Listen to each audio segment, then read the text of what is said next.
안녕하세요. 이철환의 노트북의 이철환입니다. 오늘은 행복경제편의 코로나 이후를 대비한 경제운용 방향이라는 주제를 가지고 이야기를 나누도록 하겠습니다. 지금 인류는 코로나 바이러스로 인해 커다란 고통을 받고 있습니다. 모든 일상생활이 피폐해졌을 뿐만 아니라 고귀한 생명까지 잃고 있습니다. 이러한 고통 못지않게 경제적으로 겪는 어려움 또한 매우 심각한 상황입니다. 대부분의 국가들이 국경을 폐쇄함에 따라 물동량과 무역 규모가 크게 줄어들었고 글로벌 공급망도 붕괴되고 있는 상황입니다. 자연히 기업의 생산 활동이 위축되고 영업 규모 또한 축소되고 있죠. 이에 따라 개인의 소득이 현저히 줄어들거나 심지어는 직장을 잃기도 합니다. 그러다 보니 소비 규모 또한 줄어들고 있죠. 이에 세계의 대부분의 국가들의 2020년 경제 성장률은 마이너스를 기록했습니다. 한마디로 총체적 경제 난국입니다. 이런 현상은 21년에도 크게 나아지지 않을 것으로 예상이 되고 있습니다. 그나마 다행인 것은 백신이 개발되었다는 점입니다. 이를 계기로 국제사회에서는 코로나 사태 유의를 대비하는 데 역량을 집중시켜 나오고 있습니다. 이에는 첫째, 국제사회의 협력과 공조의 강화, 그리고 사회 구성원 상호 간의 연대감 강화입니다. 그동안 국제사회에서는 코로나 사태 확산 방지를 위하여 국경 봉쇄, 주민 이동 제한 등 매우 강력하지만 폐쇄적인 정책 추진에 주안점을 두어 왔습니다.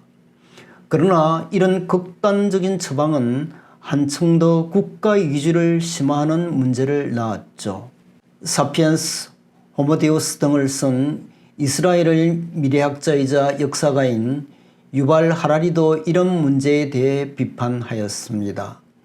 국제사회는 코로나 사태에 맞서기 위해 국수주의 고립을 취할지 아니면 국제적인 협력과 연대를 통해 맞설지를 결정하는 것이 매우 중요하다고 그는 말했습니다. 사실 국제사회는 코로나 사태 이전에도 트럼프 전 미국 대통령이 미국 우선주의를 표방하면서 자국 이기주의가 심화되어 있었습니다. 이에 따라 자유무역 질서가 크게 훼손되었고 실제로 세계의 무역 규모가 위축되었습니다. 급기야 미중 무역 전쟁이 격화되면서 세계 경제는 불경기의 깊은 수렁 속으로 빠져들어가는 듯 했습니다. 다행히 새로 들어선 미국의 바이든 행정부는 기존의 자유무역 질서를 복원하려는 의지를 천명하고 있죠. 이에 따라 앞으로 더욱 공고해진 국제사회의 협력과 공존 노력이 기대되고 있는 상황입니다. 우리나라는 코로나 팬데믹으로 인해 팽배해진 상호 불신 풍조를 불식하고 사회적 신뢰 제고를 위한 노력을 강화해 나가야만 할 것입니다. 물질적 인프라가 경제사회 활동의 효율성을 높이듯이 사회적 신뢰는 사회 구성원의 협력을 이룩해서 문제 해결의 효율성을 제고하는 사회적 자본이기 때문입니다. 프랜시스 후쿠야마 교수도 그의 유명한 저서인 신뢰 즉 트러스트를 통해서 국가 발전에 있어 신뢰의 중요성을 역설한 바가 있죠. 둘째는 금융시장의 정상화입니다. 코로나 사태가 발생하면서 금융시장이 불안한 모습을 보이자 미국의 연방준비은행은 기준금리를 제로금리로 인하하고 아울러 무제한적인 양적 완화를 통해 유동성을 대규모로 공급했습니다. 이어 주요 선진국들도 미국과 보조를 맞추어 금리 인하와 함께 양적 완화를 추진했습니다. 우리도 기준금리를 기존의 1.25%에서 0.5%로까지 대폭 인하하였습니다. 또 미국처럼 한국은행이 직접 회사채와 기업음 즉 CP를 매입하는 한국판 양적 완화도 실시했었습니다. 이러한 금융 완화 기조가 금융시장과 거시경제의 안정에 도움이 된 것은 사실입니다. 그러나 많은 부작용도 초래하였죠. 무엇보다 인플레에 대한 우려가 커지고 있습니다. 경제원리상 통화량이 증가하면 화폐의 가치는 하락하기 마련입니다. 또 화폐 가치가 하락하면 실물자산에 대한 수요가 늘어나게 되죠.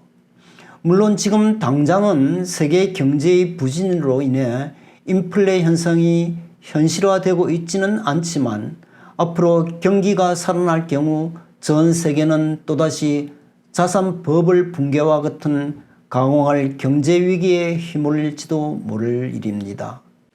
실제로 백신이 개발된 이후 경기 회복에 대한 기대감이 커지면서 반도체와 원유 그리고 구리 등 주요 원자재와 부품 가격의 상승 현상이 나타나고 있는 그런 실정입니다.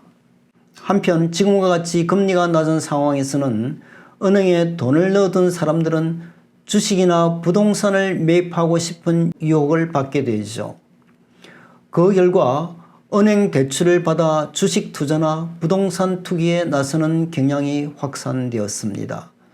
또 금과 암호화폐 등 대체자산에 대한 수요도 크게 늘어났습니다. 특히 우리나라에서는 부동산 구입을 위한 금융기관 대출 증가로 인해 가계부채가 크게 늘어났습니다. 우리나라의 가계부채 규모는 2020년 1,700조 원을 넘었었고 이에 따라 GDP 대비 가계부채 비율도 사상 처음으로 100%를 넘어섰습니다. 이는 미국, 중국, 유로존, 일본 등과 비교할 때 매우 높은 수준입니다. 더욱이 향후 금리가 인상될 경우 가계의 금융비용 부담이 늘어나면서 적지 않은 가계들이 신용불량자로 전락할 우려마저 없지 않습니다. 나아가 금융위기가 초래될 가능성도 없지 않습니다. 즉 향후 미국은 경기가 회복되기 시작하면 금리를 인상하고 유동성을 흡수하는 소위 테이퍼링 절차를 취하게 될 것입니다. 이 과정에서 고금리를 찾아 신흥시장으로 흘러들어왔던 자금들이 다시 빠져나와 선진국 시장으로 유입되면서 한국을 비롯한 신흥국 금융시장은 크게 출렁이게 될 것입니다. 이 현상은 과거 2008년의 글로벌 금융위기 수습 과정에서도 벌어졌더랬습니다. 이러한 우려를 불식하기 위해 금융당국은 미국 등 선진국의 금융시장 상황을 주시하면서 시장 안정을 위한 정상화 조치를 점진적으로 추진해 나가야 할 것입니다. 이는 이미 빚이 늘어난 상황에서 과도하게 빠른 속도로 금리를 인상할 경우 신용불량자 양상 등으로 오히려 경기 침체를 가속화시킬 우려가 있기 때문입니다. 또 금융기관들은 부실의 사전 방지를 위한 대손 충당금 비축 등 자산 건전성 제고 노력을 미리미리 해두어야만 할 것입니다. 이와 함께 정부는 가계부채 증대 방지 대책과 부동산 투기 억제 시책을 강력히 추진해 나가야 할 것입니다. 셋째는 재정의 건전성 제고 문제입니다. 세계 대다수 국가들이 재난 복구와 경기 회복을 위해 재정 지출을 확대한 결과 재정 건전성이 크게 악화되어 있습니다. 우리나라는 2020년 4차례에 걸쳐 67조 원 규모의 추경을 편성했었습니다. 그 결과 2020년 말 국가 채무 규모는 2019년보다 약 124조 원 늘어난 847조 원에 이르렀습니다. 그리고 GDP 대비 국가 채무 비율은 2019년 38.1%에서 6%포인트 정도 증가한 44%를 보였습니다. 이는 물론 100%를 상회하거나 이에 육박하는 주요 선진국들과 비교하면 건전한 편입니다. 그러나 증가 속도가 너무 가파르기 때문에 안심하기 어려운 상황입니다. 또 우리나라 국가 신용 상태가 그동안 일본과 중국보다 높았던 이유가 재정 건전성에 기인했다는 점도 감안할 필요가 있을 것입니다. 이에 앞으로 재정의 건전성을 제고하는 문제를 심각히 고민해 나가야만 합니다. 이를 위해서는 지출의 우선순위 조정과 함께 세수 정대 방안의 강구도 불가피할 것입니다. 넷째는 산업 경쟁력의 강화 문제입니다. 미래 산업의 육성을 위한 생태계 조성에 최선의 노력을 기울일 필요가 있을 것입니다.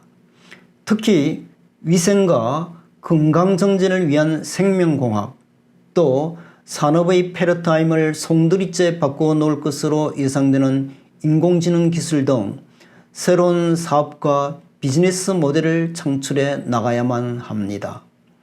IT를 기반으로 사람 간 접촉을 최소화하려는 언택트 비즈니스는 하나의 좋은 사례가 될 것입니다. 디지털 전환과 친환경 성장, 그리고 고용 안정망 강화를 주요 내용을 하는 한국 정부의 한국판 뉴딜 정책 또한 이를 염두에 둔 것으로 여겨집니다. 다섯째는 유연 근무제도의 활성화입니다. 코로나 확산 방지를 위해 시행한 사회적 거리두기가 재택근무, 원격근무, 탄력근무 등 유연 근무제도를 활성화시키는 계기가 되었습니다.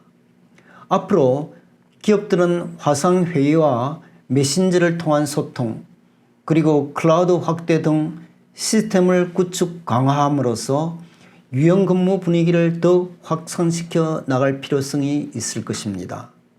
정부 또한 규제 완화를 통해서 이러한 분위기 확산을 적극 지원해야 할 것입니다.